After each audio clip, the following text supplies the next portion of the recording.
So lecture number 11 is on the topic of voting algorithms. And you look at the term voting algorithm, you may think this is it's only political. It's not. There's lots of places in life where we vote on things, and I'll have some examples of that. But this lecture has traditionally, this particular lecture slot in this course has evolved over the years. One year it was about one thing, another year it was about another thing. I couldn't find anything that really fit. I think last year was a snow day, so I just left it there. I can't remember exactly what happened. But I thought that, why not give you some information on decision making? And one of the ways that we collectively make decisions as a society and as groups is by voting on things. And it may not be as trivial as you think, and you may actually be quite surprised by how terrible some of the algorithms that we implement in the real world are in comparison to other algorithms that exist that we should probably implement. Just before we get started, there's a lot of great resources. Of course, there's papers and academic things, but there are lots of great YouTube videos, which is how I like to learn. I like to watch videos as well. So these are very, very great videos and also served as the inspiration for this video. But something I will mention at some point in the lecture, I'm going to be talking about choosing food that we have at a party or whatever as one of the examples. Before I watched this Veritasium video, I chose burgers, pizza, and sushi, and then I watched that video, and they also chose burgers, pizza, and sushi. So I just wanted to say up front, I didn't steal that example, but they are great videos, and I highly recommend checking them out. So voting. What is voting? I mean, there's probably a few different definitions of it, but voting is a method for aggregating individual preferences for selection into a collective decision, right? So some group has to make a decision about something, but there are a bunch of individuals that have their own opinions, and so they vote on something in order to get all of their information somehow tabulated into a collective decision. And this is used in situations where a single shared outcome must be chosen. So for example, choosing a leader, choosing a food that you order, choosing an algorithm, etc. But you can't just come to an easy decision, right? So there's sometimes when, if I say, should we have an easy exam or a hard exam? We probably don't need to have a vote on that, right? Some things are so easy that you can just talk about it and everyone unanimously decides something. Voting is typically in places where that doesn't happen, where the decision isn't so trivial. So individuals in the voting process express preferences over a shared set of options, meaning that everyone in the voting process is going to have the same options available to them. And then a predefined set of rules determines how to combine those preferences into an outcome. And the algorithms that we use for voting factor heavily into the actual outcomes that we get in a surprisingly there's a surprising amount of difference that can be the outcome from a vote or an election just based on the algorithms that we use. So some examples of voting in society. Voting is used widely in politics, of course, to choose representative, pass laws, etc. It's used outside of political situations to select committees for things, to hire employees, to issue grants. So as a professor, I apply for funding to supervise my grad students and stuff like this, so I have to apply for grants. They may vote on which thing gets the grants, awards committees, etc. I'm sure that everyone has been involved in some sort of non-political vote in their life. Real-world voting systems are constrained by the need for simplicity and public acceptance. And what does this mean in the context of this? It just means that when it comes to doing things in real life, it's oftentimes people don't choose what has the mathematically best outcome because who could be bothered to learn about voting algorithms, right? It's oftentimes the simplest thing or the easiest thing to understand that we will trust the most to make our decisions for them. And what we'll see is that this sometimes can conflict with optimal decision making, right? So we look at that game theory lecture. Who has ever thought of those algorithms on their own and applied them in the real world? Right? So, because they're not that obvious. But what I'm saying here is that the real world operates differently than the computer science world. And oftentimes, the thing that's trusted enough to be implemented is just the easiest thing. Whether or not that leads to the best decision is, surprisingly often, that's like a secondary measure rather than just how easy it is to implement. In computer science, voting can arise in situations where multiple agents, processes, or users coordinate on a shared outcome. So for example, in distributed systems, this happens a lot, multi-agent decision-making environments, recommender systems, etc. So wherever in this lecture I use like an election or a vote as an example, that's because that's what we're familiar with. But just keep in mind, all of these examples can all be related to some problem in computer science as well. And computationally, voting is just a preference aggregation algorithm, and I'll just mention with some of the voting algorithms what the time complexity is, etc. So, voting can just be viewed as a function, right? So the inputs to that function are going to be a set of candidates that we want to choose from. So Dave is running for election against Bill and against Alice. Typically what you'll see when people talk about voting, if they're talking about candidates, they'll just come up with some random names in alphabetical order, like A, Alice, B, Bob, C, Charlie, or something like that. So that's some of the examples we're going to be using. And the outputs of the voting function are going to be, they're going to depend on the goal of the election. So for example, maybe we want a single winner to be president, or to choose some function that we run in an algorithm. Or maybe there's a set of winners, or maybe there's just a ranking of candidates, etc. So the output of the voting algorithm is also going to is going to dictate what the algorithm actually does and how it works. Typically, when we talk about at least human in real life voting, the inputs are going to be the ballots that we fill out. So you go in and you mark an X or something like that. So ballots can vary dramatically based on the voting algorithm as well as the desired outcome. So for example, some ballots that you may have, if you have a single choice of candidate, it's going to say, just put an X next to a single candidate, right? I'm sure we've all seen that sort of system. There's also something called approval voting, where you would put some sort of mark next to any set of candidates that you feel would be able to do a good job. We'll talk about that a bit later. Maybe a ballot would have you rank candidates from best to worst, or maybe they would have you give a numerical score. So for example here, this is sort of the Canadian elections ballots that we're used to, where we're given a set of candidates and we have to just put an X or a tick mark or color in just next to one candidate. Over here, this is an approval voting where we would just mark off any number of candidates that we think would be okay for the job. Over here, this is a ranked choice ballot where you assign first, second, third, fourth, fifth ranking to all of the candidates that are available. And down here is an example where for each candidate, you would just be able to give them like an Amazon review rating, right? So I think this person is 5 stars or 1 star or whatever. And based on the inputs, you can imagine that it's not necessarily the case that the same algorithm could be applied to the same sort of input when it comes to voting.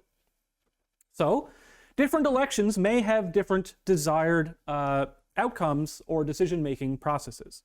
And the outcomes reflect the goal of the election.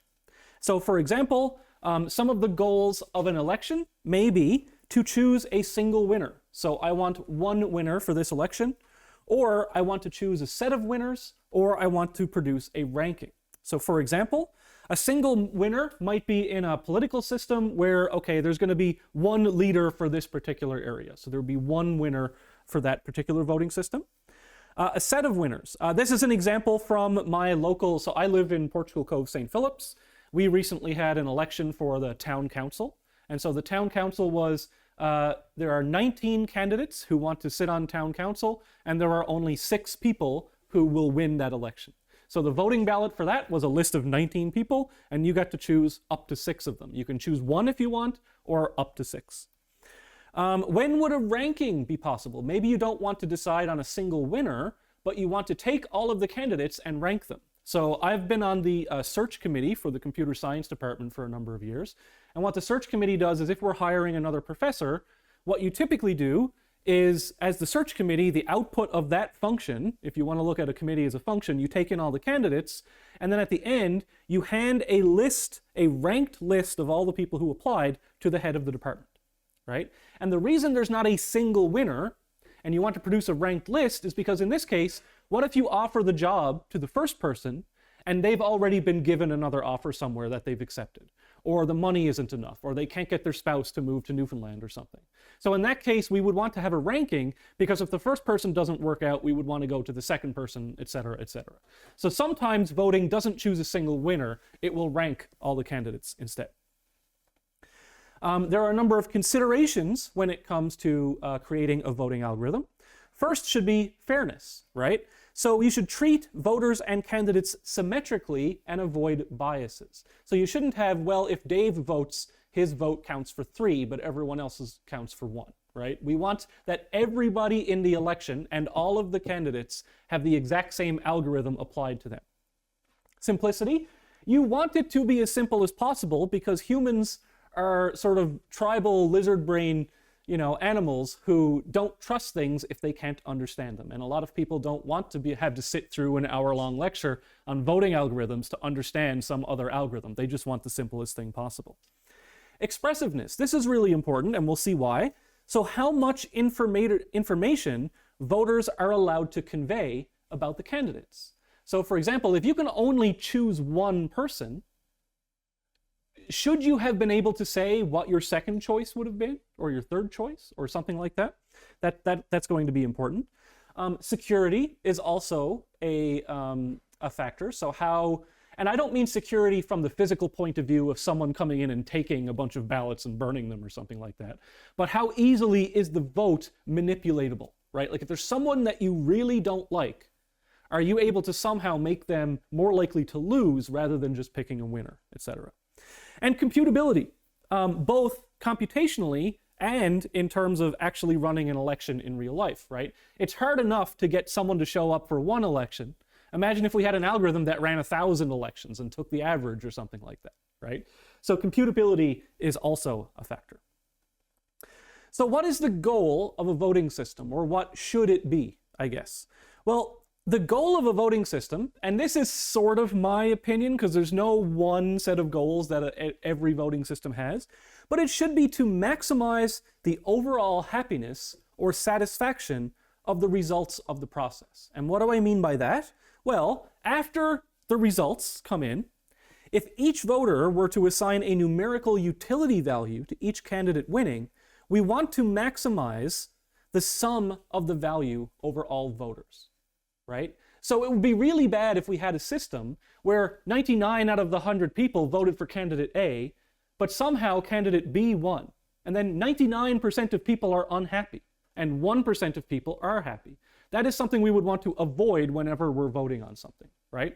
And when I talk about happiness and utility, you can also think about this from the computer science point of view, right? If I have, let's say, something I did in my PhD, was for one of my AI agents, I had a number of different algorithms to produce an action for me, right? So we've been talking about the A-star search algorithm, vector fields, all these different algorithms. What I said was, and this isn't my idea, I just implemented it, what if I had 5 algorithms that each told me which action I should do, and then I'll look at what each of those algorithms says, and then choose one of those things from that set of choices, right? So all of these can also be applied to computer science type voting, not just societal type voting.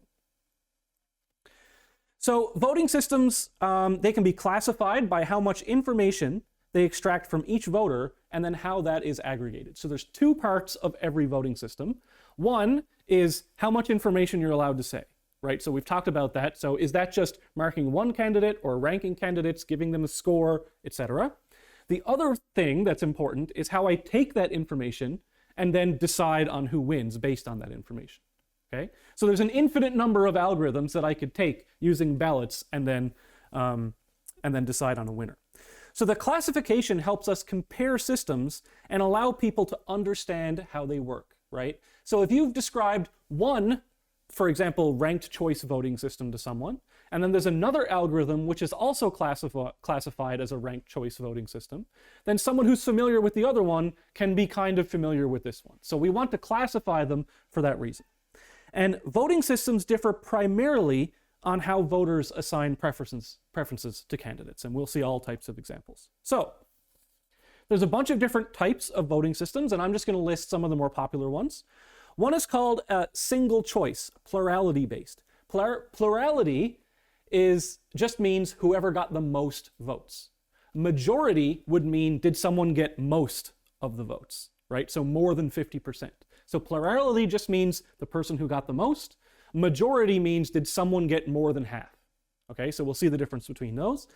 This type of vote would restrict voters to just one option, and they're the simplest type of ballot to understand and to implement and to count, but they offer the voter the least amount of information that they can give to the election. The next is a ranked or a preferential ordering of candidates. So ballots are either a total ordering, mean you rank everyone, or a partial ordering. You could just say, this is my favorite, I don't care about anyone else. And these are more complex, but they offer more information to the algorithm to make better choices. There's also approval-based systems where you can select one or more candidates. So you're not necessarily ranking them, you're just saying, I would be okay with any of these candidates winning. And these are simple, but they discard that ranking information, which may be important. Next, we have score-based systems, where I could just arbitrarily put a score down. So the election may say, just give each candidate a score from 1 to 10, and we'll sum up all the values, for example. There's also positional score-based, where instead of directly assigning a score, you're going to give them a ranking, and then we'll get a score based on the ranking. And I'll have examples of that later.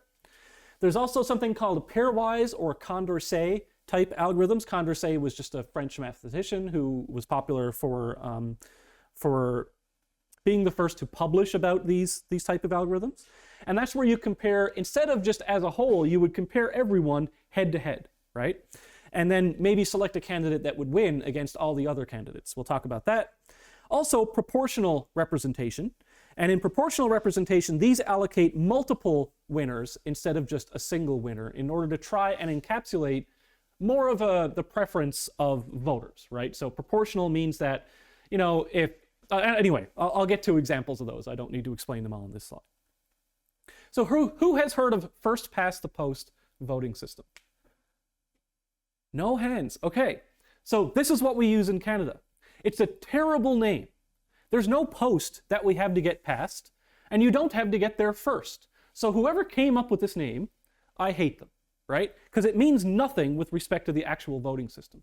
But this is the voting system that everyone would come up with first. It's the simplest possible voting system. The ballot is just one vote for one candidate. So here are 5 choices, put an X next to one of them. That's it. And then the winner is the candidate that gets the most votes. You can't have a simpler algorithm than that, right? Well, maybe a simpler algorithm would be, I'm going to choose a random person in society to be the leader. But this is pretty much the simplest possible algorithm that you could use.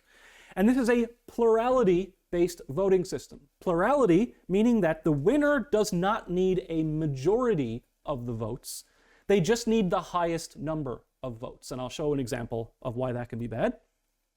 And this is a linear space and linear time complexity, right? You need to collect each individual vote, and then you just need to count all the votes. So it's just linear time, you go through all of them. So here's a first past the post election. This is a screenshot from the Veritasium video because it was really nice and I liked it. And so you have a bunch of different candidates. His examples are non-political, they're just taking famous scientists. And you are allowed to select one candidate to be the leader of whatever it is. And then the winner is just the person who gets the most votes of anybody in the election. But they don't need to have more than 50% of the votes. Okay, first past the post, we're going to show that mathematically it's horrendous. It's possibly the worst thing that we could be doing, but it's still used in 44 countries around the world as the main electoral system, which is interesting. It does have some positives. It's not all bad. The only thing that's bad about first past the post is the outcome. Everything else is good, but the outcome is bad. So it's a simple counting procedure. That's good. People understand it. It's a simple candidate selection, meaning that you only get one choice. It's very easy to understand. And I cannot stress to you how important it is that people understand things. Because if they don't understand it, they won't trust it. And if they don't trust it, they won't implement it, right? It's very efficient to implement and to tabulate. So there couldn't be anything easier when it comes to voting than just looking at a sheet of paper seeing which candidate has the X next to it, and then maybe putting, counting that somehow. The actual collection and counting of votes in any system, whether it's real life or it's a computer, it matters, right? Because if we think about ranked choice voting, you might have numbers at all of them. Now you have to put those into a computer so the computer can count it. You could make more mistakes. So the less mistakes we make, the better. And it couldn't possibly be simpler than just seeing the person that someone chose, right? So that's a good thing about first past the post. But the negatives of first past the post, I spent a lot of time making illustrated examples. So we'll see an illustrated example of this in a bit, but I just want to talk about the negatives first. Single choice voting discards all the information about what that person might like other than their top candidate.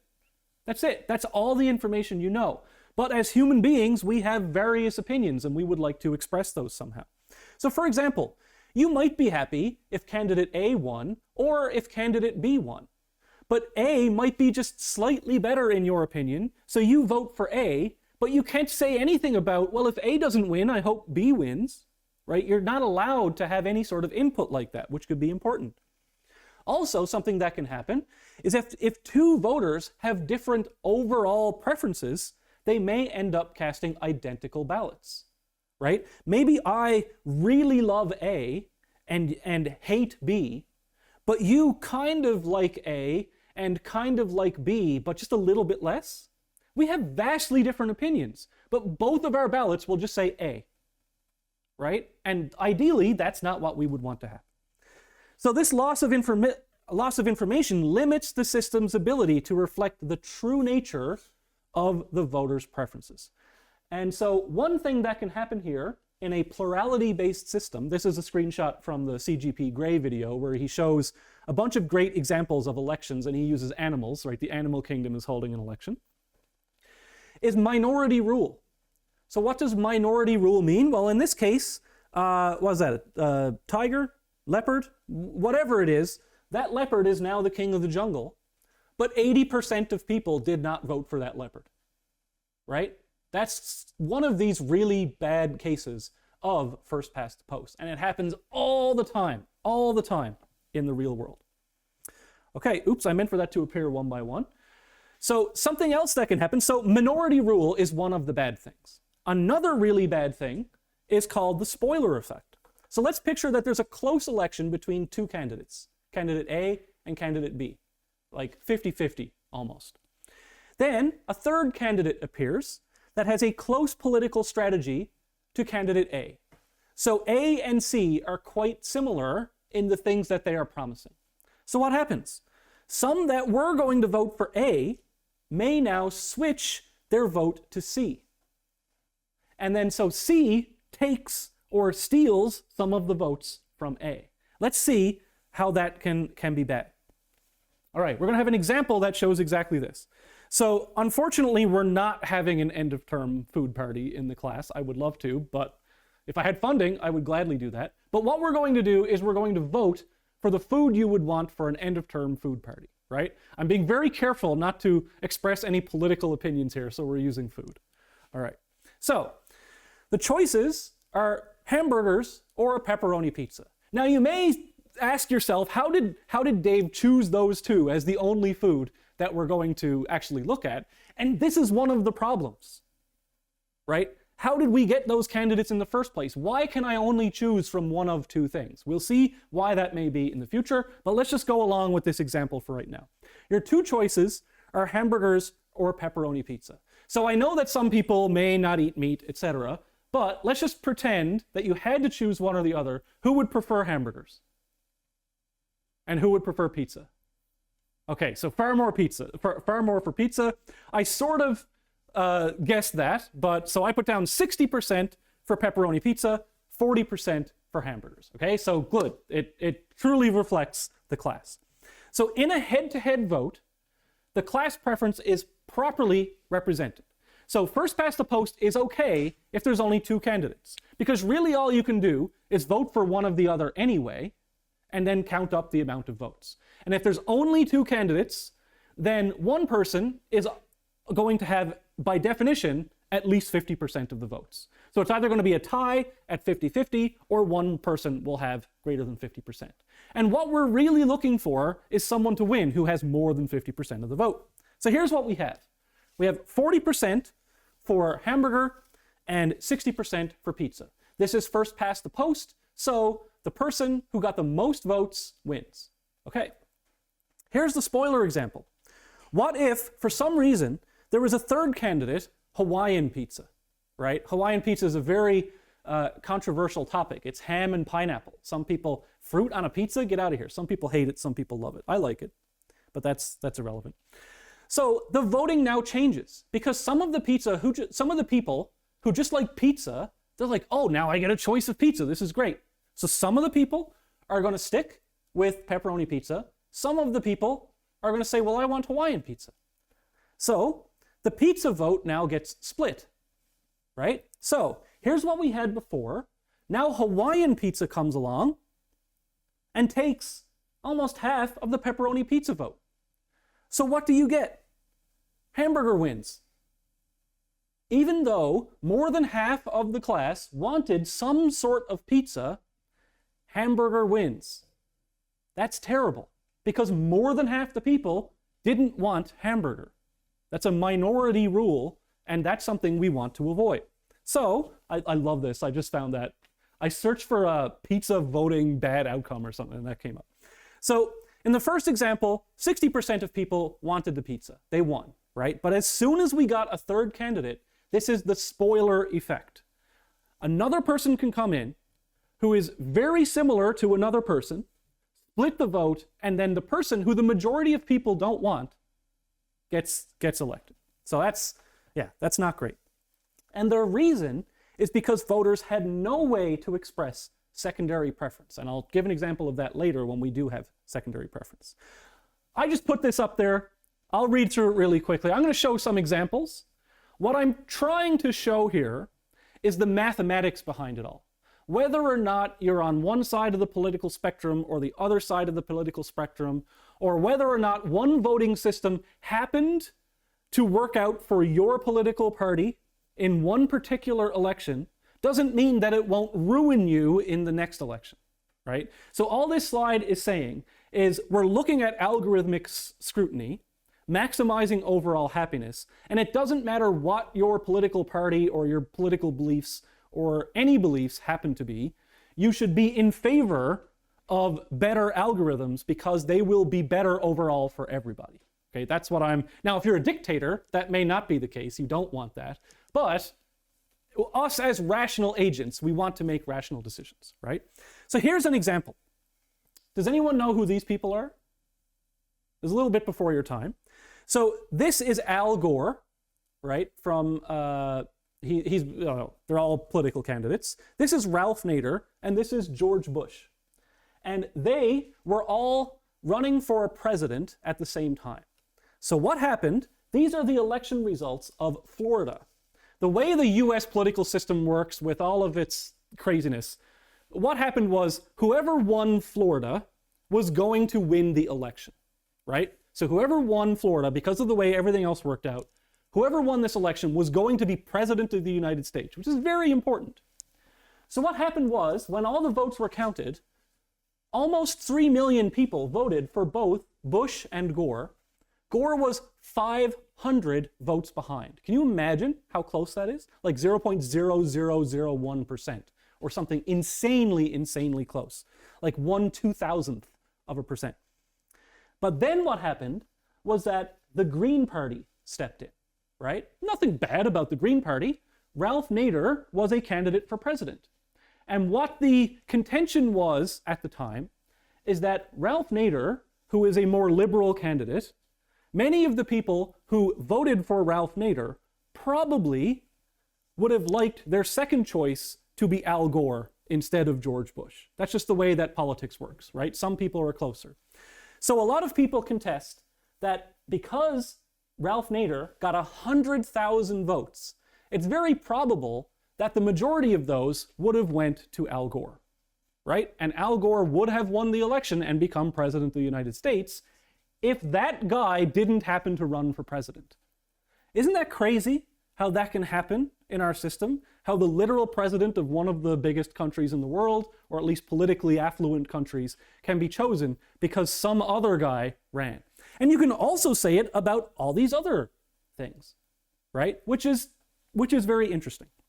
So in this election, George Bush narrowly defeated Al Gore in the Florida election, and Ralph Nader got far more votes than the difference between the two, and many Nader voters probably would have preferred Gore to Bush. I'm trying not to say any politically provocative statements, but that's pretty wildly accepted that like a Green Party candidate is closer to the Democratic candidate than the Republican candidate.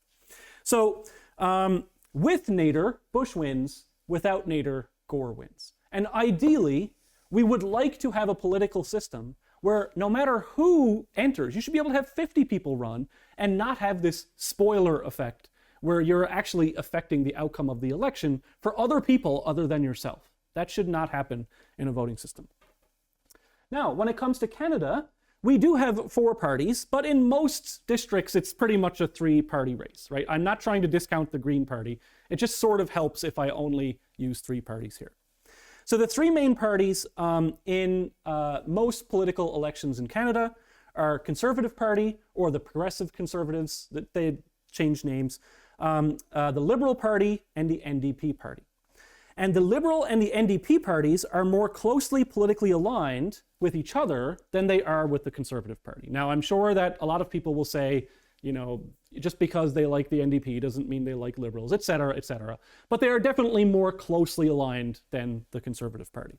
And again, I'm not saying one party is better than the other, just that 2 happen to be more politically aligned. And this is very similar to the pizza and hamburger example. Sometimes what happens in elections in Canada is that people who are, I guess, more liberal will vote for either Liberal or NDP and split that vote. And then the Conservative candidate has a huge advantage because of that split. Now, whether you're Liberal or Conservative, that will make you believe that that's either a good thing or a bad thing, right? But mathematically, we know that's a bad thing because we want voter preferences to lead to maximized happiness, not minority rule. Here's an example from our previous political election. I just looked up the results to see if I could find anything interesting. The PC party had a total of 88,511 votes and won 21 seats, right? And it's the seats that matter for determining who the premier of the province is. Liberals had just like 2% fewer votes at 86,600 votes. They won 15 seats, which is a lot less than 2% less of 21. And the NDP had about 17,000 votes and won 2 seats. So this is the type of thing that can happen in a first-past-the-post system. We can see that just from this, and this isn't like me saying one party should have won or another. The PC voters, each PC vote had 44% more power in determining the eventual winner or the party that's in power than the Liberal and NDP votes. What do I mean by power? I mean by if you take the number of seats won and divide them by the number of voters with each of the parties, the number of voters that for these 2 parties divided by seats is 44% less than the PCs in the same way, right? So ideally, this sort of thing doesn't happen. And again, I'm not saying Conservatives should not have won. I'm just saying that if there's this much difference in the amount of total votes, we would want that to be reflected in the number of seats won or the number of elections won as well, right? So we can see how this is a little strange. So what this does is that the spoiler effect has hugely negative consequences on our political system as a whole, because we cannot express any information other than our first choice, which is really, really bad. So eventually, this effect forces almost all first-past-the-post systems to converge to a 2-party system, right? That's why we have 2 parties in the United States, basically, for most things. That's why we have 3 main parties in Canada, but the vast majority of votes typically only go to 2 parties. That's why. It's because why would you start a new political party to run and just lose? right? There's these established parties who have a bunch of advertising, etc. And if people want their vote to matter, they're probably not going to vote for the new person, even if that new person has a bunch of ideas that they agree with, right? Because they're essentially just splitting the vote and etc. So this is called Duverger's law. You can look up that if you want. And so in an ideal world, we would have more political parties to increase overall voter choice and happiness. Now, this isn't even a political statement. I'm saying that mathematically, if we had a better system with more candidates, then at the end of the result, we would have a higher overall happiness sum than we would have with just a two-party system, right? That is hopefully not a controversial thing to say. And what that does is it leads to something called strategic voting. Has anyone heard of strategic voting before? It's horrendous. It sucks. It's a bad feeling when you have to do strategic voting. So voters will strategically vote for a party that they think they can win rather than a party that they think holds their true preference, right? And in Canada, especially, this has historically been seen in voting movements such as ABX. So the stereotypical one of these is that years ago there was this big political movement where there was a lot of propaganda and scaremongering going on, but they basically said anything but conservative, right? So the Liberal Party was trying to convince NDP voters, you have to vote for us because the NDP won't win and you're just throwing your vote away, and they're trying to scare people into voting for them so that this other person doesn't win. It's like an icky feeling, right? You don't want that to be how politics is done. Now, again, this is just what happened. I'm not saying it was necessarily good or bad. So in an ideal voting system, candidates would vote for their true preference without needing to consider strategic voting, right? Enter runoff elections. Runoff elections. So one attempt to fix this system is called a runoff. Instead of mere plurality, now what we're going to do is we're going to say, okay, whoever wins is going to require a majority. Most people, more than 50%, are going to have to decide that that party is the right party. So the runoff algorithm is as follows, and I'll show an example. It's pretty easy. Hold a normal election. If someone gets more than 50% of the votes, they win. If not, you eliminate the candidate who got the least votes, take them out of the election, and then rerun the election. Okay? So let's look at that from the point of view of the pizza party, right? Or I say the pizza party, that's politically incorrect. The food party, right? I can't show preference for pizza. So in this example that we showed at first, no candidate got 50%. So we're going to eliminate the lowest one and vote again, right? So Hawaiian pizza, of course, got the least amount of votes. So we now eliminate Hawaiian pizza from the running. And then, now this is just my guess, it could happen anyway, most of the people who were voting for Hawaiian pizza would probably change their vote to pepperoni pizza because it's still pizza. But maybe some people would have changed it to hamburgers. Now we see, okay, pepperoni pizza got more than 50% of the vote, and so they are the thing that wins. So you can start to see how that's a little bit better, right? Because now your vote goes to your next preference. But, I'll talk about the negatives in a second. The runoff election motivation is that it addresses the problem where a winner could be opposed by the majority, right? That can't happen anymore because of this new system. The central idea is that the eventual winner will have broader support than any single plurality voter any single plurality in first past the post. And we reduce the spoiler effect. Why? Because now I can vote for the person that I truly believe in, even if I don't think that they'll win. Why? Because I know that I will have a second chance to vote for my second favorite candidate. So that's a good start, right? The negatives, however, running multiple elections is a nightmare. Getting people to show up for one election is crazy, let alone two elections. So that's really the negative with this. It's also increased complexity because you have to have multiple elections, you have to count multiple times, you have to tally multiple times. And the time complexity goes up to quadratic from linear, right? Because we have a linear number of linear time complexity. So that's bad. But what if we didn't need to have multiple elections? Could we somehow do the same thing and have an equivalent algorithm without needing people to get off work and come vote multiple times. This is called ranked choice voting. And in some places, it's called instant runoff voting. In some places, it's called ranked choice voting. The two terms are not exactly interchangeable, but you will hear them being called the same thing in the public discourse. So what you do is, instead of choosing a single candidate, you're going to rank all of the candidates 1 to n. So if there's 6 people, this person's first, second, third, fourth, fifth, sixth. And if you choose not to rank someone, then they'll just not count for future runoffs. Instant runoff means that we can hold a separate runoff vote instantly without having to do another election, without having to drive. How? Well, it turns out that if you wrote your candidates down in order, if your first place got eliminated, they can just go to your second place vote. You don't need to go to a second election. You're effectively saying, if there was only one election, here's who I'd vote for. If they weren't there, I would vote for this person. If they weren't there, I would vote for this person. So it allows you to do runoff elections instantaneously. That's why it's called instant runoff. IRV is a specific algorithm where candidates are eliminated one at a time on first choice votes. Ranked choice voting is a broader term for voting systems in which voters rank candidates on ballots.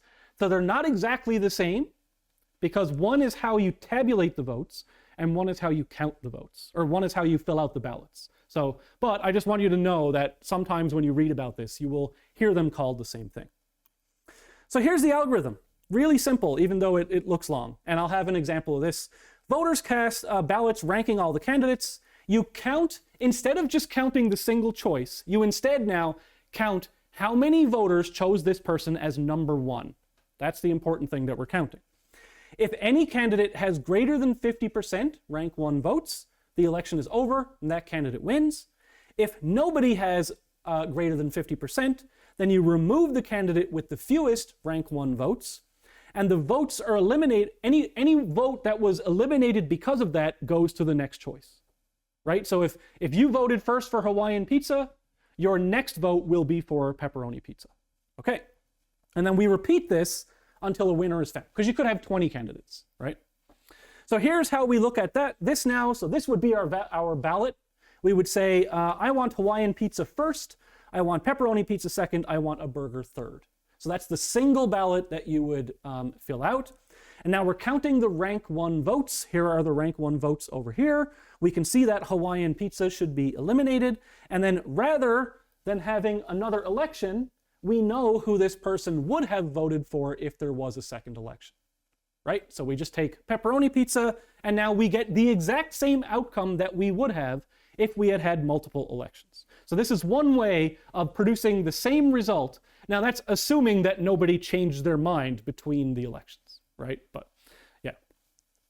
However, there's a problem with ranked choice voting. Even though it is way better than first past the post, it's possible that doing worse in the first round of voting leads you to do better in future rounds of voting. This is very counterintuitive, but I'll show you an example.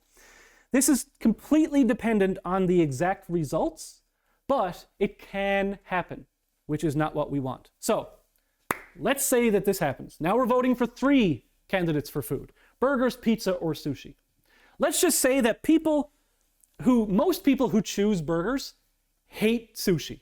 They'll never vote for sushi, but some of them will, just a few of them, they would vote for sushi. The sushi voters hate burgers, but the pizza voters, they're all middle ground. They're just chill, right? Whatever. Sometimes I wouldn't mind a burger. I wouldn't mind sushi. But a situation like this is what causes the problem for ranked choice voting. So we have our vote, and then what happens is this person is eliminated, and this person, so the sushi people, they're eliminated because they only had 25%, which is the fewest rank 1 votes. And then the majority of them go to pizza. So pizza ends up winning, right? So they were eliminated, their votes go elsewhere, they go to the middle ground one. That's what we're saying in this particular example. But let's say that somehow, when they were preparing all the food, something really gross happened to the burger people. Maybe they dropped one on the floor, or it looked really bad, or whatever. And then the few people who liked burgers and sushi, they went to sushi. Okay? So now we have this situation where sushi has slightly more than pizza, right? So who gets eliminated now? Someone different. The middle ground one gets eliminated. And what happens when the middle ground one gets eliminated? Their vote gets more evenly distributed among the two other choices. And when that happens, now burger can actually win. You see that? So just because of how these numbers were, if somehow you were doing worse at the start and got the eliminated party to switch, you can actually do worse in the end, or you can actually do better in the end result by having fewer votes in the first round. That's kind of nuts. And it takes a bit of a weird situation for that to happen, but it can happen, which we would not want to happen if possible. Okay, next voting system. And just to let you know, it's not necessarily the case that every new algorithm I'm showing you is better than the previous one. I'm just showing you all of them so you can compare and think about them. The next is positional voting. So another variant of ranked choice methods are where candidates are given a numerical score based on the ballot ranking. So you're still saying first, second, third, fourth, whatever. But now, first place is going to be given some amount of points. That's more than second place, that's more than third place, and then you sum up all the points. And so after the ballots have been cast, candidates with the highest score sum wins, and it produces decent results. Again, it's better than first past the post, but it's susceptible to manipulation, because now you can somehow give the people you really don't like really low scores, and that could potentially manipulate the results. So the first one of these is called the Borda method. Borda is just the person who popularized it. And it's a type of positional voting where n candidates are ranked first to last. And it's really simple. The first choice gets n-1 points. So if there were 4 candidates, first place would be assigned 3 points. Second place, 2 points. Third place, 1 point. Fourth place, 0 points. Okay, so that's how it happens. And then the points are summed with the highest winning. So here's what would happen. Yeah, I had an actual example of this. So you would rank any number of candidates that you want. And then, so for example, over here, you could see the amount of points. And then for each candidate now, you would have to sum up the points. And so you can see now how this type of system, it produces better properties than first past the post, but it's a little harder to implement, because now you probably need to put those numbers into a computer somehow to count them all, etc. That might be a bit of a nightmare. So one example of this that hopefully everyone has seen is Mario Kart. Who's ever played Mario Kart before? Okay, most of the people. So in Mario Kart, you have a bunch of different drivers, whether it's 8 or 10 or 16 or whatever. If you come first place, you get 9 points. Second place, 6 points. Third place, 3 points. Fourth place, 1. This is from Mario Kart 64. It's an older game. The newer Mario Kart has a bit of a different point distribution system, where if you get first place, you get 27. Second is 16. Then it goes 14, 12, whatever. But this is one of these ranked positional scoring systems, where based on your rank, you get points, and then the overall winner is determined by this. So it also happens in video games, right? It's not always some serious voting type scheme. And here is the Eurovision Song Contest as well. So that's a positional scoring method where based on a ranking, you would give a score. But of course, you could have any arbitrary scoring method that you come up with, right? So you could say, okay, just write in a number from 1 to 10, or 1 to 100, or whatever. But what happens is, these are all even more susceptible to manipulation than the simple Borda method, because what you end up getting is something like Amazon ratings or Uber driver ratings, where you either get 1 point or 10 points. You either see 1-star ratings or 5-star ratings, right? You very rarely, all that information very rarely actually gets used. And because people are bad at giving 3-star reviews or 4-star reviews, right? So I'm not going to cover any more of those, because you can think of an infinite number of scoring systems to use for voting. Okay, the next big type of change is called the Condorcet method. And this is Condorcet over here, good looking dude. The main idea is that if there is going to be a single winner, then that winner should beat every other candidate if you had a bunch of one-to-one elections, right? So if you had the time to take every single candidate and have an election against every other candidate, the one that wins the most of them, or ideally all of them, should be the winner, rather than this arbitrary stuff that we have been doing. It may seem like it's inefficient because we would have to have n squared elections, where n is the number of candidates. However, if we have ranked choice ballots, just like instant runoff voting, we can simulate all of the head-to-head voting. Why? Because if I ranked Dave ahead of Carol on one ballot, then I know that that's how I would have voted. I would have voted for Dave in that election. But if Gene was above Dave, well, I would have voted for Gene in the Gene versus Dave election. So if we put a total ordering of all of our candidates down initially in our ballot, we can hold the Condorcet election later on. However, even though that produces better results than first past the post, there is a paradox, a really bad example of the Condorcet method. So it seems very fair, and it usually is pretty fair. However, it can suffer to the Condorcet paradox, which I like to call the rock, paper, scissors paradox, right? Who would win in the election in rock, paper, scissors? Which is the best choice? It's an infinite cycle, right? Rock beats paper, scissors beats paper, paper beats rock. Who's the best? We don't know. This can happen. So it's possible for an election to have no winner.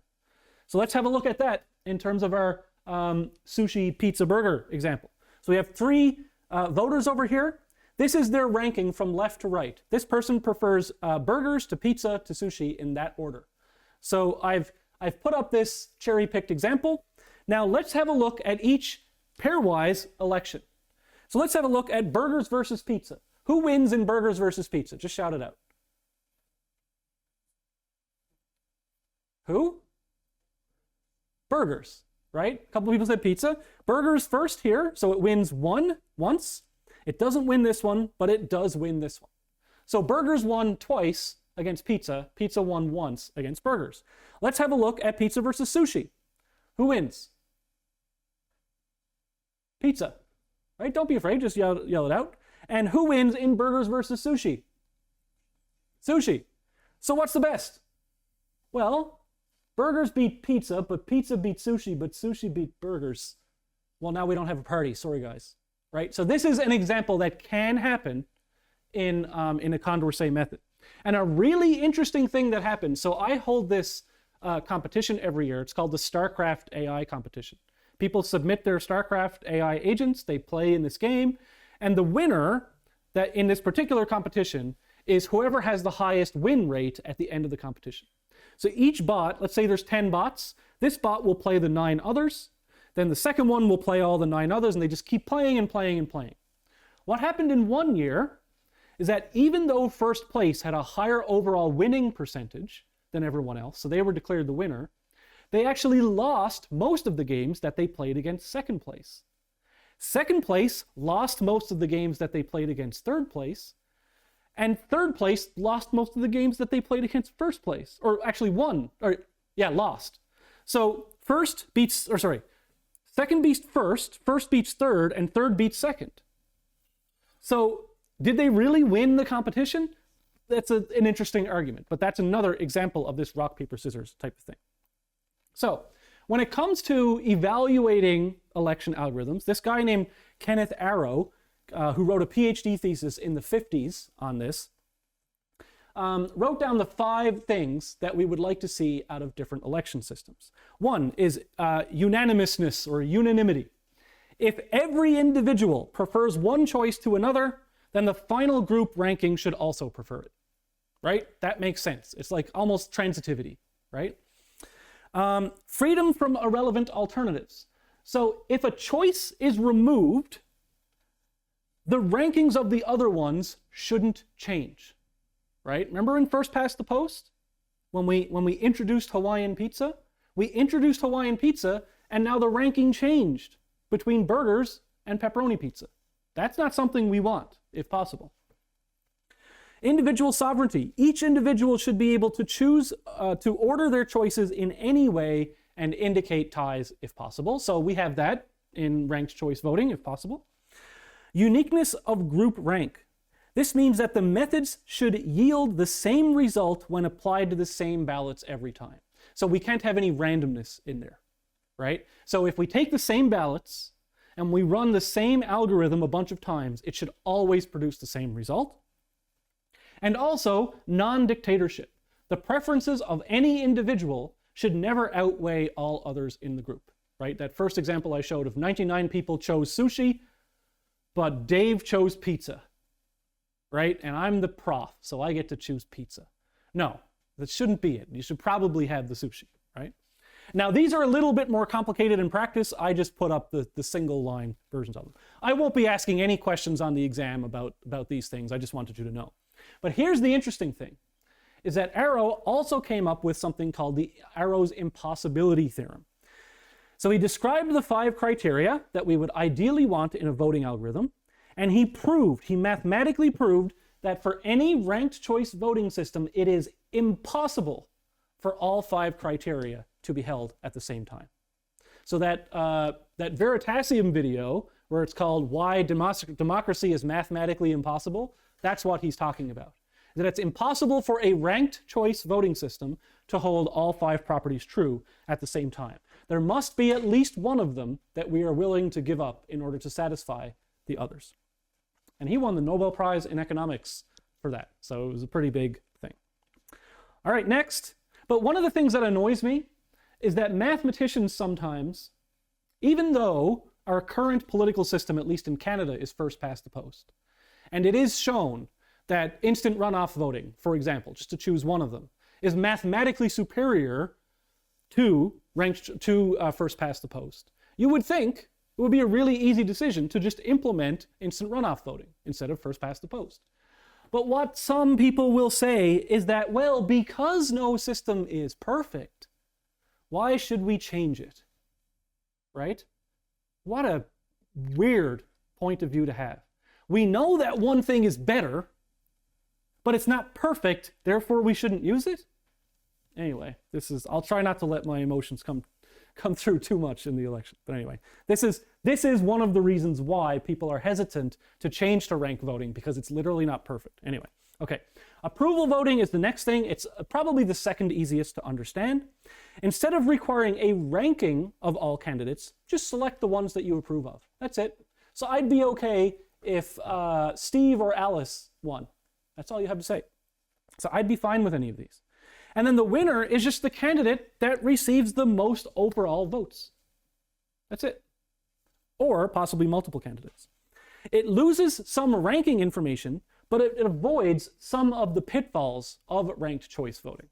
So let's have a look at a ballot. So for example, some will have you say yes or no to each candidate. Other ones will just have you say choose any number that you're okay with, right? So approval voting, it's often used, the most prevalent way that this is used is for voting when there are multiple winners, because it makes the most intuitive sense then. And this happened for me last year, where my local town council had 19 people running, and they had a ballot which was 19 people on it, and it said select up to 6 people.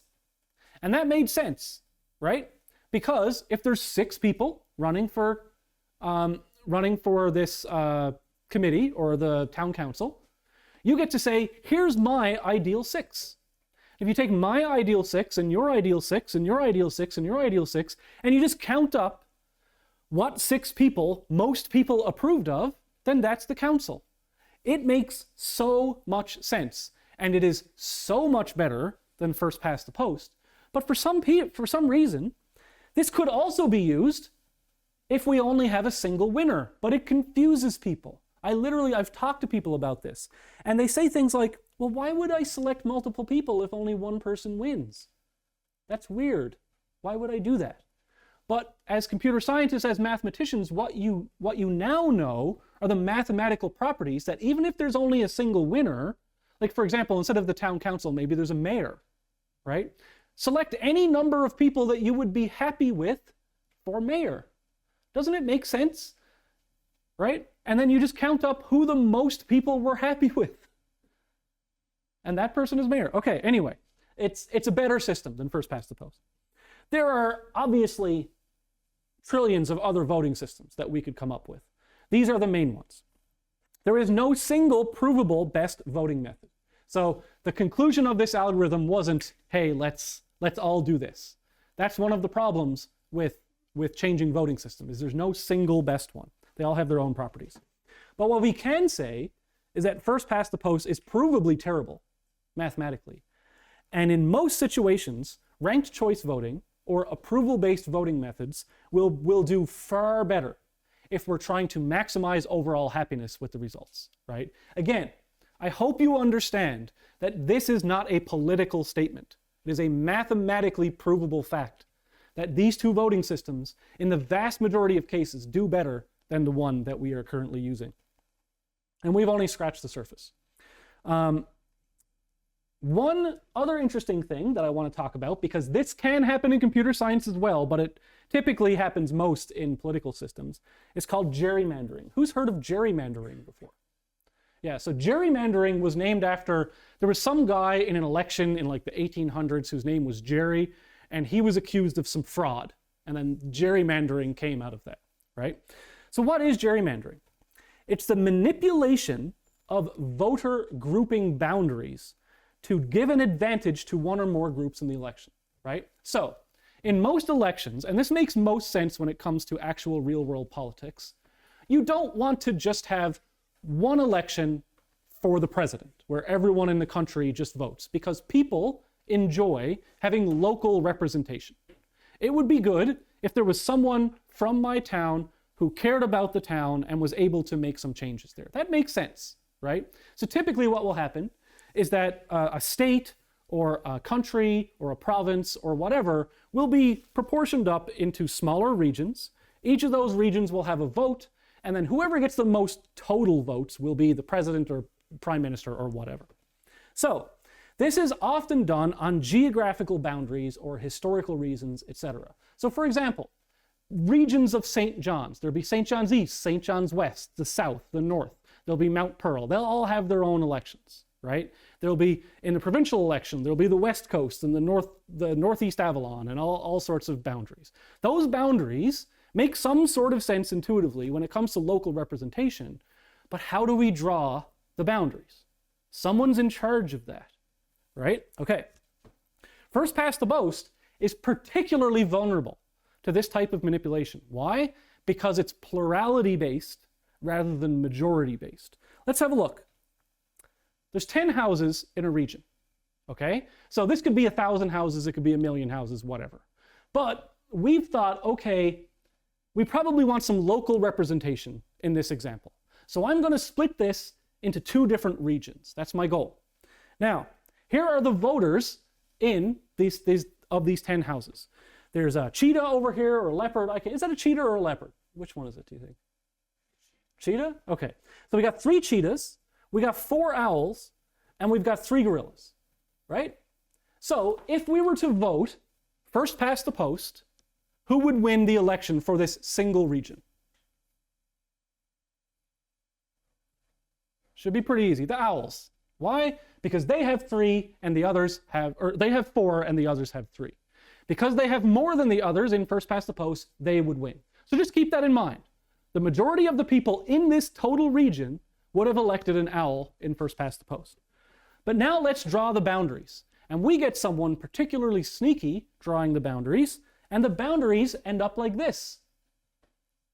Okay, so this is one election. This is another election.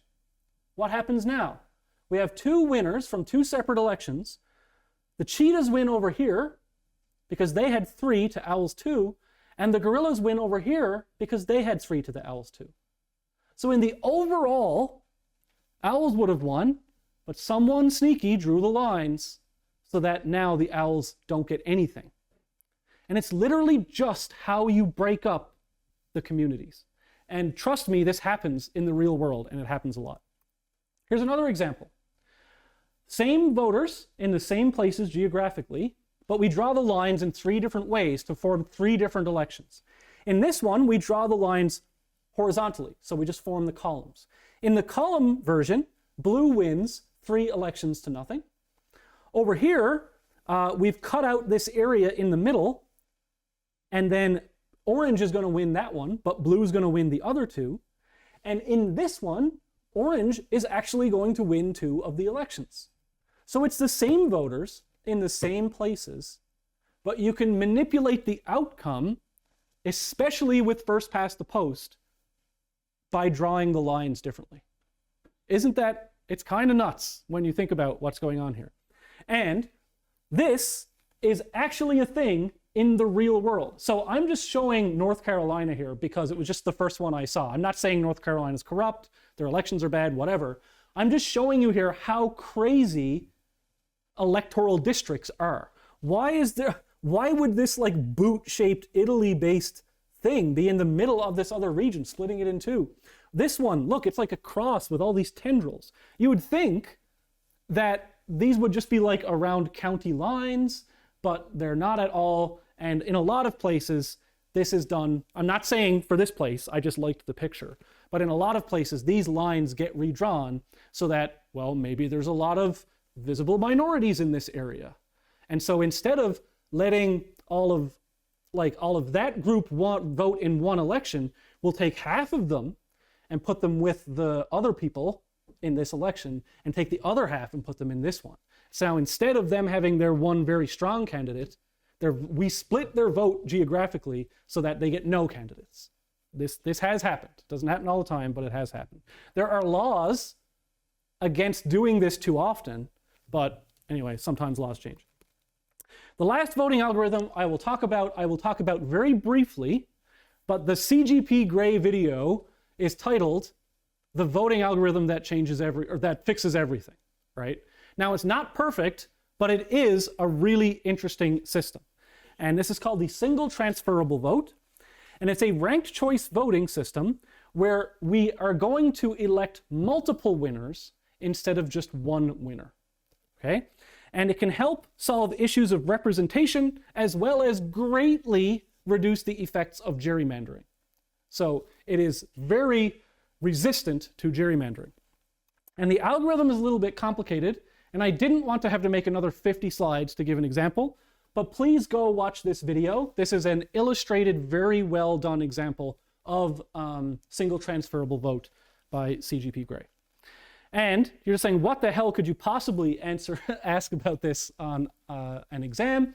Very basic stuff. I don't want to go too far into this on an exam, but for example, if I gave you like, here's 5 ballots with the ranks, tell me who would have won with this system, or that system, just to show that we can, based on the algorithm, you could have different results. Maybe explain some of the pros or cons of different voting methods, and maybe I'll erase this one, but you could picture if I gave you one of these, right? So I could possibly give you this diagram and say, draw it so blue wins 3-0, or draw it so orange wins 2-1. Now, I'm not going to give you the same one, but something similar to that. And is that it? That's it. Cool. So hopefully you understand that even though the majority of my examples here were politically based, because that's what we're more familiar with, there are a lot of areas of AI, distributed systems, etc., where these algorithms can be applied. And all of these gotchas and bad properties and good properties, etc., also apply in those situations, especially in like online voting systems, recommender systems. Remember how people used to do search engine optimization? That all has to do with vote manipulation, right? So promoting particular things in search engines. Google is essentially taking a bunch of things and showing them to you in ranked ordering. That is a type of voting. Now people are doing the same thing, but for AI systems. How could I manipulate my website such that my results show up more often in ChatGPT or something like that? So even though most of the examples here were politically motivated, it is absolutely all applicable to AI and decision-making in general.